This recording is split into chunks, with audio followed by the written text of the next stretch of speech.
Hello, hello, hello, and welcome back to High on History. Welcome to the first Friday night. So. Wait. This is Jordan. Oh, yeah. And I'm Liz. Hi. Definitely hi. Okay, so 2 episodes ago, we were talking about Aqualithic North Africa, and I ended up having to cut my episode short just due to being exhausted timing and yeah. So in that episode 2 weeks ago, I explored the unique clustering of the haplogroups from Tophalot Cave, and I feel like I left a lot of confusion in that video. We watched it back over. We were that was confusing. So we're going to go back over that a little bit and clarify that. And to do that, Jordan put a whole lot of effort into typing this up, and she's just going to read what she typed so that we don't get too confused. Yeah, so that we don't get too off track here this time. So now, a haplogroups is a group of people who share a common ancestor and a set of genetic markers. Okay. Now, this genetic information is passed on from parent to offspring. It contains different DNA and genetic codes, and it is passed on from mother to both male or female offspring, and only from father to son. Now, women do not necessarily inherit any Y chromosome haplogroups. Right. Because that shows up specifically on the male chromosome. Right. But we do inherit genetic markers that are passed along from our fathers through our X chromosome. So the chromosomes from the father that are his mother's chromosome pass also to the female offspring? Yes, through mitochondrial DNA. Okay, got it. So in siblings who share mothers, they will share 50% of their haplogroups matching. Like 50% of their haplogroups will match. Right. Because of mitochondrial DNA. Right, okay. And that is in all X chromosomes. So that's you passed on to the son from the mother as well. Right.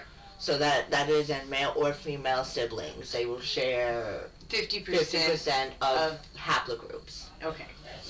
And this is genetic markers that are passed, that are just identifying markers from points of origin. Okay.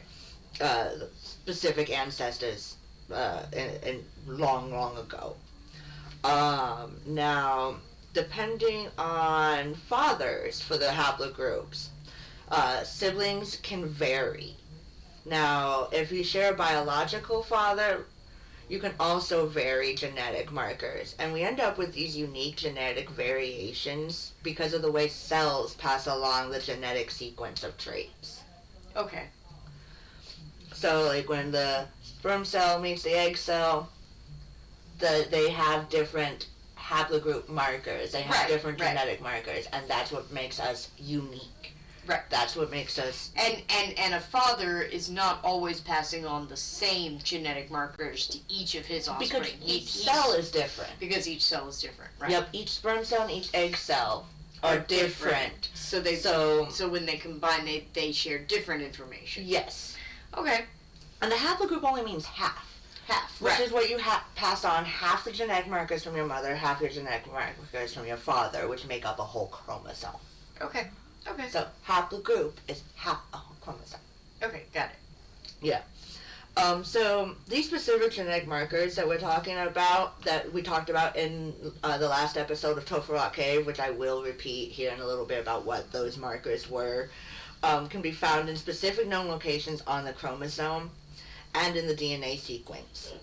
Chromosomes are made up of the proteins. Like I said, they're half the DNA molecules from your parents that contain and the DNA molecule is the foundation of life, which is, your DNA molecule is your 2 haplogroups coming together to make your chromosomes, and your chromosomes make up your DNA with some extra proteins. Okay. And that's a whole biology lesson. But yeah. And then the genes ultimately are just the coding blocks for what make up you. Got it. Okay.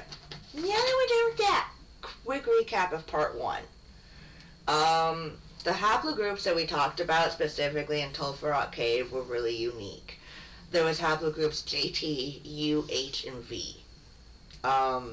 And JT was a 50,000-year-old ancestor that was found specifically in Italy. And then we also discussed the initial maternal founder of Europe, which is haplogroups U1 through 9. We specifically talked about U6, which is where the hobbits from Southeast Asia hooked up with the next generation Masturians. Mm-hmm. And that gene, U6, is specifically known as a back to Africa gene. And that was a gene that was found specifically at Tulsa Rock Cave. And then haplogroup H was a unique one. It's the first time a haplogroup is passed down from both mother and father. Huh. Yeah. That one was a cool one that one was the coolest one in my opinion. And it is also found in 40% of modern Western European DNA. Interesting. Yeah. And then haplogroup V was an indicating gene marking what is known as the mass migration out of Europe. And that showed up 15,000 years ago. So those were people who came out of Europe and back into Africa. Yep. So we have two distinct back into Africas in that group in Tulsa Rock Cave at least. Yes, at least two. Interesting. Yes. Now, these unique lineages at Tulsa Rock Cave come together 20,000 years ago. And they blend together, creating these are speculations of who they possibly believe might be their descendants. They do believe that they were the grandparents of the Natufians. Interesting. Now, there is no proof because there is also speculation that there are no modern living descendants from this culture because they do claim that these people only lived for an era of 10,000 years at Tulsa Rock Cave. They die out and vanish completely 10,000 years ago. We don't have a direct genetic connection between the Natufians and these people specifically. Correct.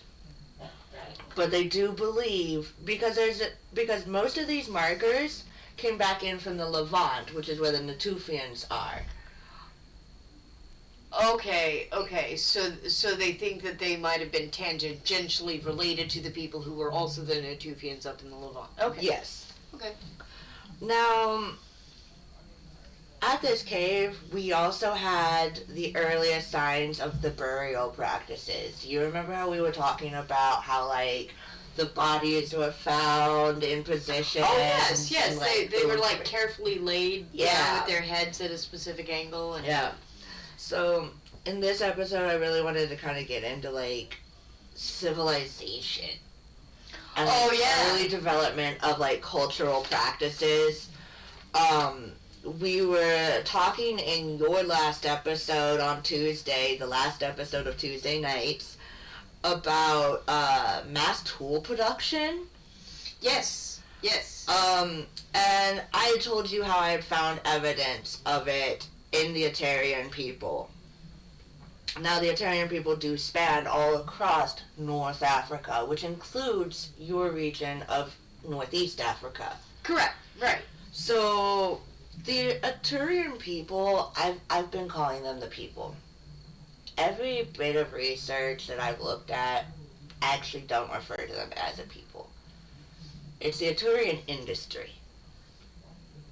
Oh, so it's the type of products that are being made. Yeah. So Interesting. Yeah. So you remember the Acheulean tools dating about 1 million years ago? Those were the leaf-shaped blades, right? Yeah. Okay. Yep. Okay. So their grandchildren are the Atarians. Their grandchildren are also probably some of the Neanderthal. Like the Acheulean people lived 1.8 million years ago. Right. So here we are 50,000 years ago with their great-great-grandchildren of the Atarians. That's a lot of time. That's a lot of time to evolve. It's a lot of advancement, yeah. Yeah. So the Atarians in North Africa have improved the design on their arrowheads, on their spears, and they've even developed a method that we call the Lavoie technique. Okay. That sounds very French. That is actually very French. So, even though these tools were developed in Africa, these tools were originally found, these microlithic tools, mind you. Microlithic tools! Yeah, that was something we were gonna get into soon. So, yeah. A bunch of microlithic tool fragments were found in the gravel. Just, I don't know why, I haven't got into Europe yet, and I can't wait to explore this part of Europe. But they was found in the gravel of a suburb in Paris, France. The suburb was Levallois-Perret, I believe is how it was pronounced when we looked it up. Yep. And so it was discovered in the 1800s by, obviously, a French... It's Levallois. Levallois-Perret. Levallois? Yeah, there you go! So, anyways, it was discovered in the 1800s in France. And so, which is where it gets its French name. But the credit was also given to the Neanderthals at this time in the 1800s for the early advancement. And the tools were only estimated to be 40,000 years old. 1800s archaeologists were wildly off in their estimation. Oh yeah. So, this is in your region, my dear. Indeed. Yes, Caputhian, I think is how it's pronounced. Caputhian Formation in Kenya. They were found to be Captherin. Captherin? Well, for our viewers and our lack of pronunciation, it's spelled Kapthurin. Formation. It's in Kenya. All right, go ahead. Sorry. Yeah. So the Levallois tools were found. Levallois tools were found, and they were dated to be about 600,000 years old, and they were found in 1920s. I believe 1923 to be exact, but I didn't look too much into that actual area because, again, that was your area and I wanted to respect your research. Oh, you know what? We gotta do something about that overlap problem. When there's overlap, let there be overlap. I think that's a good idea. Well, there you go. And so this evidence from Kenya being mass-produced, and even showing signs of mass production in France. I actually had to look up a little bit about it, and according to, like, a lot of evidence, the Neanderthals were doing a lot of this production, too. Interesting. Yeah. Recently, the original tools that were dated 40,000 years old are now dated to be about 320,000 years old. That makes so much more sense. So we've got the Neanderthals making these tools. We've got the Atarians making these tools at the same regions and you were at the same saying times. The Atarian industries. That's really what Atarian is describing. Tools and art, I assume. Is that art, weapons. I really want to get in. Like this idea of industrialism. Absolutely. Sort of. So our people were manufacturing these tools en masse.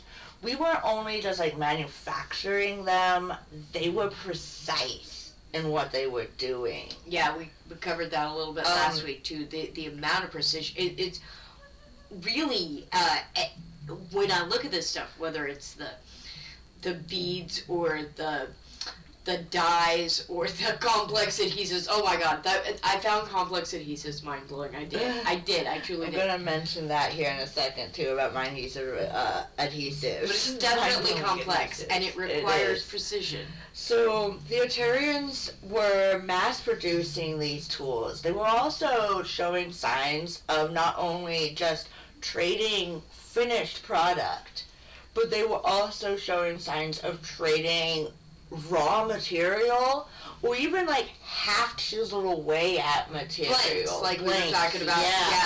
Yeah.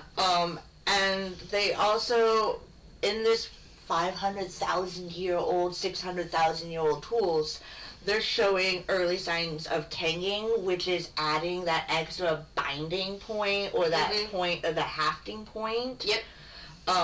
They gave their arrowheads wingtips.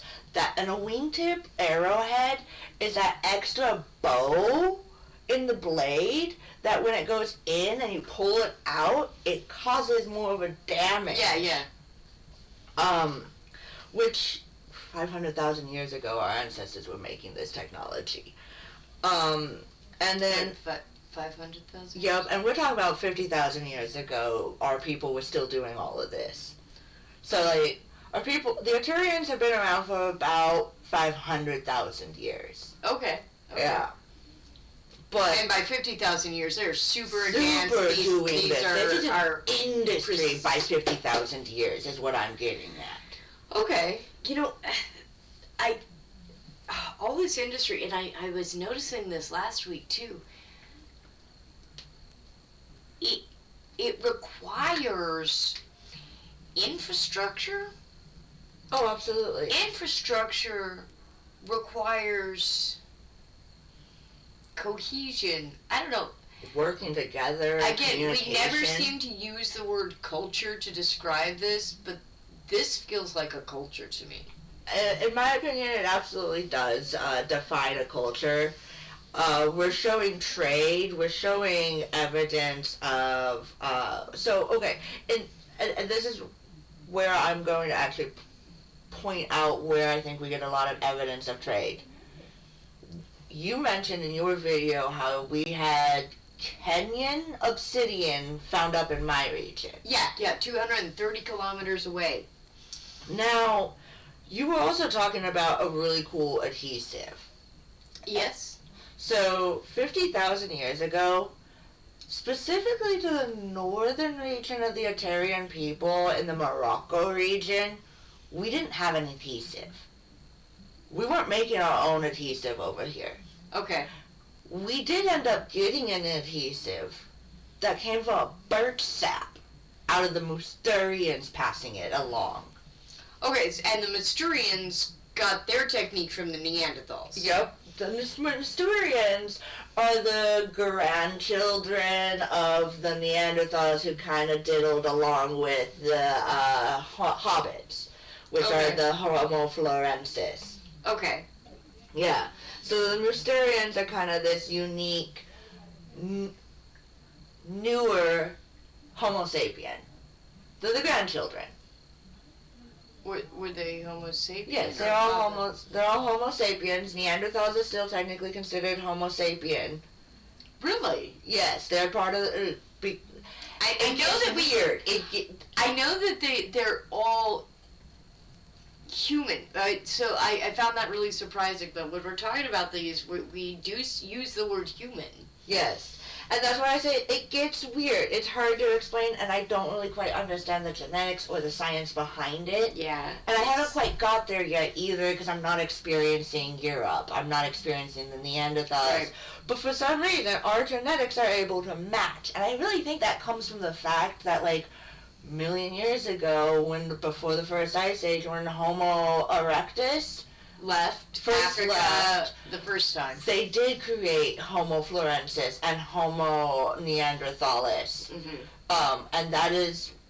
And then they evolved, and then they came back together, and then they separated and came back together. It's an ebb and flow. Yeah, human advancement has worked in that ebb and flow. We've talked about that before. How when these tribes, when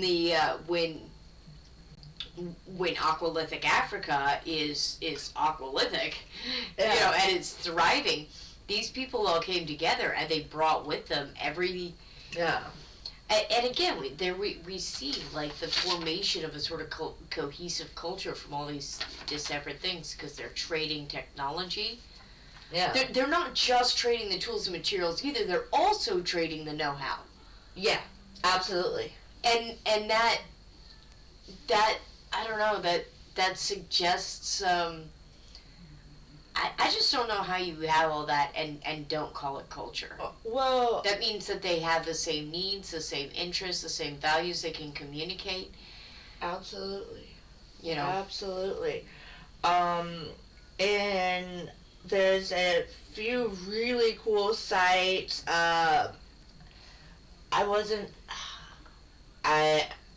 Due to certain circumstances, I didn't quite look up the pronunciation for a couple of these sites, so I'm just gonna, I can always help. I think it's pronounced Massachusetts Plateau.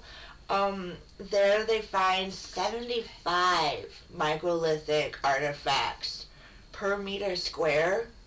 Messick Sedifit. Yeah, there we go. That sounds accurate.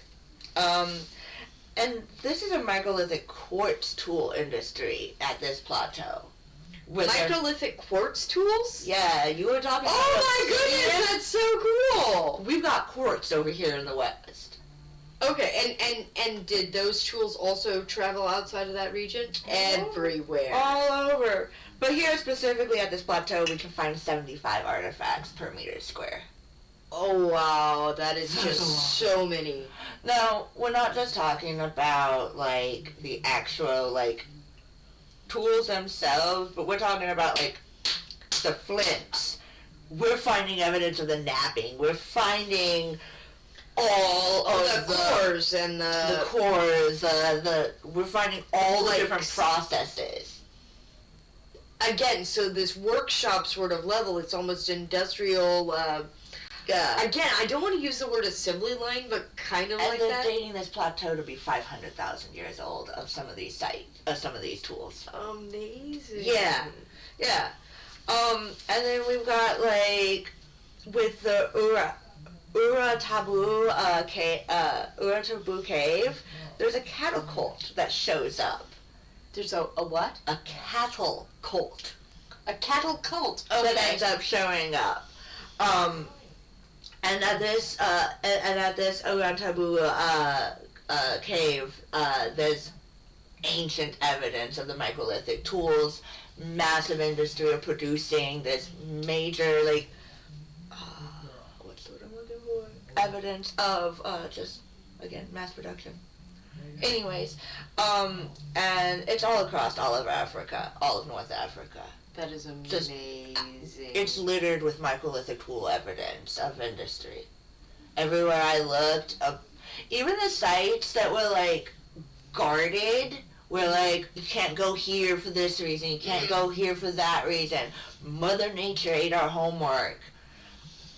The stone tool evidence was left behind. Okay. And it's every type of stone. Like, they go from so it's the church and the plant and the... Yeah. Okay, yeah. It is all of it.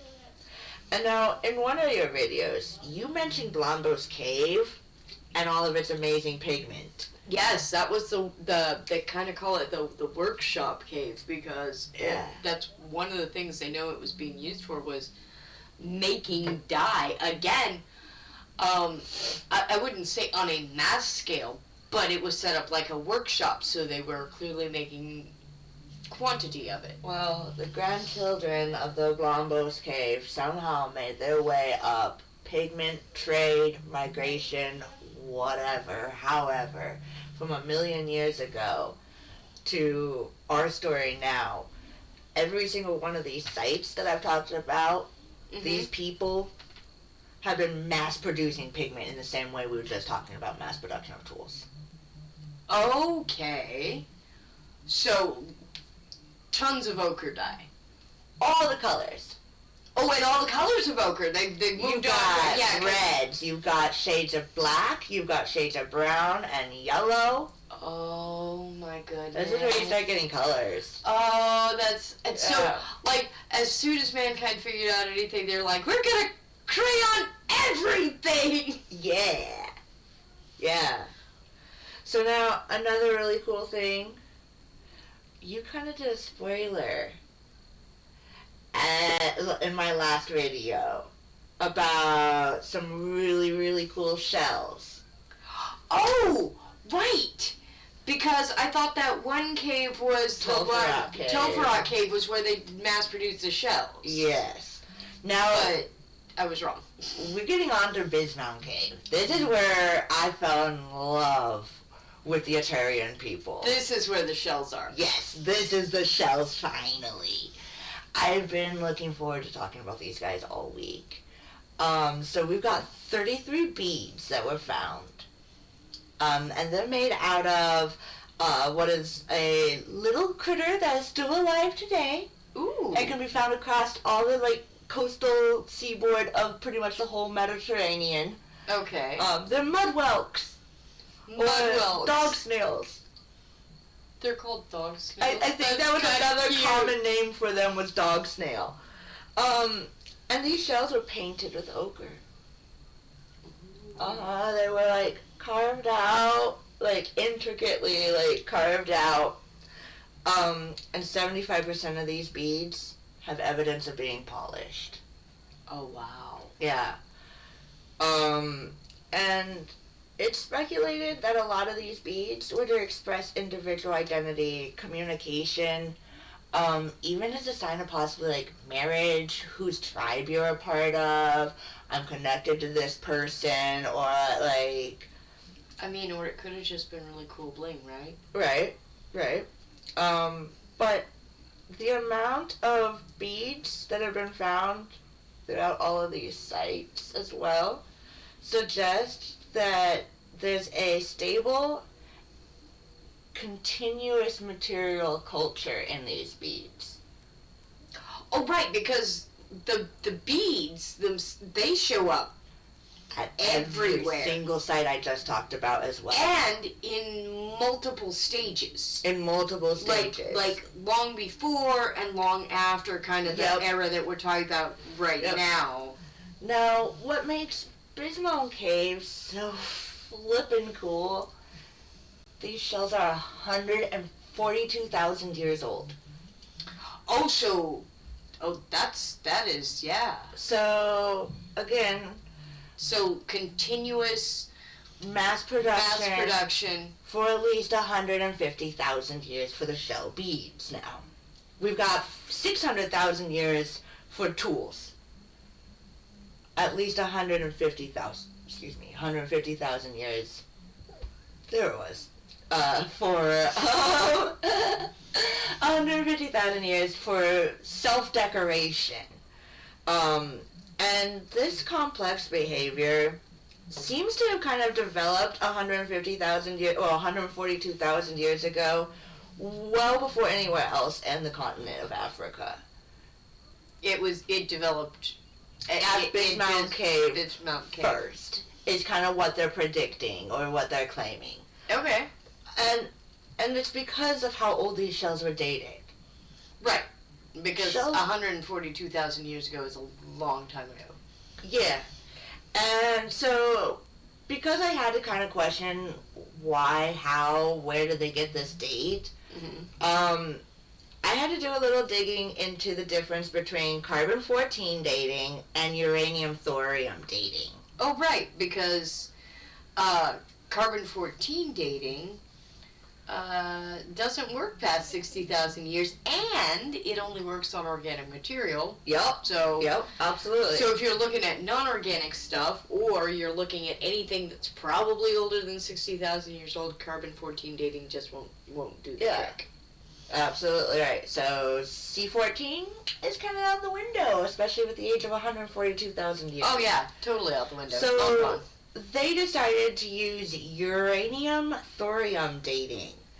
So this measures the ratio of uranium-234 to the decay of uranium-234, to the growth of 230 thorium.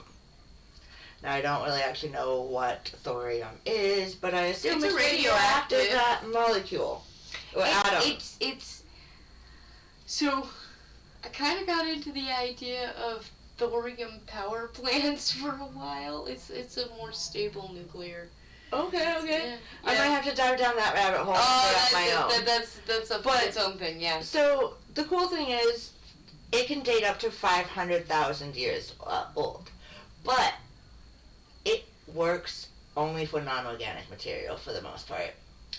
Okay, so, but wait, didn't you say these are shells? Those are organic materials, right? I mean, last I checked. then how did they use the uranium-thorium dating? And that's where science gets cool. So they were calcified with carbon. Okay. Yeah. Okay. So, like, they've been in a fire, or, like, a volcano had buried them? I don't know about any evidence of a volcano. Truthfully, I didn't look for the evidence. Oh, okay. And for stuff like that, you've got to look for it. Right, right. Now, in my research about the Neanderthals, I did find evidence of volcanoes. Right. So, I'm not going to throw the volcano day out the window. Right. But they don't really have an understanding of how they were calcified. Or carbonized. Carbonized. But somehow they were. And so the uranium-thorium dating was able to date them back to about 142,000 years. Wow. Yeah. That is so cool. Yeah. And so... So that's like the roots, that's like the beginning, because those beads, I mean, not those in particular, but beads like that spread, out of, this is North Central Africa? Base Mountain Cave is in Morocco. Oh, that's North Africa, okay. But she's on, like, it's the Atlantic Ocean, right? After you pass the Strait of Gibraltar? Okay. She's, like, southern Morocco on this Atlantic coast. Okay. Yeah. And so, and then like... Rock Cave is in the Mediterranean coast. Sorry, I had to remember the map. So, basically, as far as we know, this type of shell beadwork and making these beautiful shells happened at least here this long ago, and was probably happening in various places throughout the region. And then spread across the entire continent. Traded. Yeah, being traded, spread throughout the entire continent. They showed up at the grave sites of Topher Cave. They showed up with the cattle cult of Ulan Tabu. They'll show up again at the Tumuli tombs in Niger. Nice. Where we'll also end up discussing ritualized feasting practices dating back to about 7,000 years ago. Cool. Yeah, they're some of the first signs. Oh man, I can't wait to get into the foodie part of. Yeah. And then food is fun. Food is fun. Yeah. And then next time I host High on History, I'm going to be talking about Central West Africa. Of course, I'll weave in the story of genetics. Most of this region is the Arcturian people, and most of this region, mother flippin' nature, ate my homework. But I got the answer to why she ate it all. Oh, I mean, it wasn't just hippopotamus and crocodiles? I mean, I do have a story about how a crocodile ate a human, but, no. I do actually, I had to ask why I couldn't find diddly squat in West Africa and, like, the central region of my area. I am also running that in Central. So, I do have the answer to that. We're also going to discuss the first pottery industry. Yeah. What's the answer? Oh, I'm not spoiling. What? I mean, I might spoil when the camera goes off, but yeah. No, I do have the answer. But yeah, then we'll talk about Mali and the first pottery industry. I am so excited about that. I've been waiting to get to that, yeah. And then, Liz, do you have anything to say about your episode next week on Friday? Well, I don't want to speculate, as I guess I want to discuss some of the speculation. I don't want to spend too much time speculating on it, but I'd like to talk about the Ishinga bone. Ooh. And then, actually what I'd be really interested to see is if I can find more evidence about the site that it was found at. Because as I understand it, that site was specifically inhabited by, it was a small fishing community, and it was wiped out completely when a volcano went off. So Isn't that the same region with the harpoon that we were talking about in your last episode? Yeah, I believe that those may have. I have to look it up again, but they may be the barbed. Well, that's my barbed question. bone. I would like to answer Right. if you can carry They answer may that. be part of the barbed boned people. I don't know yet, but we will find out. And I also am going to be exploring Central Africa a little bit more in this upcoming episode. But, similar problems. The jungle, not only are there environmental problems in a jungle, but they are physically hard to explore. Oh, dude, yeah. They are very, very dangerous places. You can't, we live here in the beautiful Pacific Northwest. Our forests are gentle and lovely, but that is a harsh environment to try to get through. We don't have to walk across a baboon or a lion, right? Like, to try to get to some of our Paleolithic sites. So. Yeah, I am excited to give that a shot. We'll see how well that goes next week. Yeah. Well, then, if you like what we're doing here, please hit that like button. It really lets us know that you like what we're doing here. And please share us with your friends so they can deep dive into this amazing history with us. This awesome journey. This has been fun. And please, by subscribing, you help us reach our New Year's resolution goal of just simply 100 subscribers. And we're by already December 2025. Yep. The end of December. Yep, New Year's. And here we are only in January, and we're at 27, so we're just over a quarter of the way. And so, yeah, thank you guys. Thank you. We got this. Please subscribe, like, and we got this because of viewers like you. Oh, and welcome to Friday nights. If you do have any comments, and we are going to try to be better about this, we're newbies, so sorry about that. But if you do have any comments or questions, please post them in the comments below. We will try to start shouting out comments and stuff like that, shouting you guys out for supporting us. And if you have any history questions, we'd love to start taking some time to answer some of those. Yeah. So, we will deep dive some of this stuff together, perhaps additionally to our regular episodes at some point. Yeah. So, thank you again so much for being here, for helping us get us closer to our goals and closer to making this our day job. And so, live long and prosper. Bye.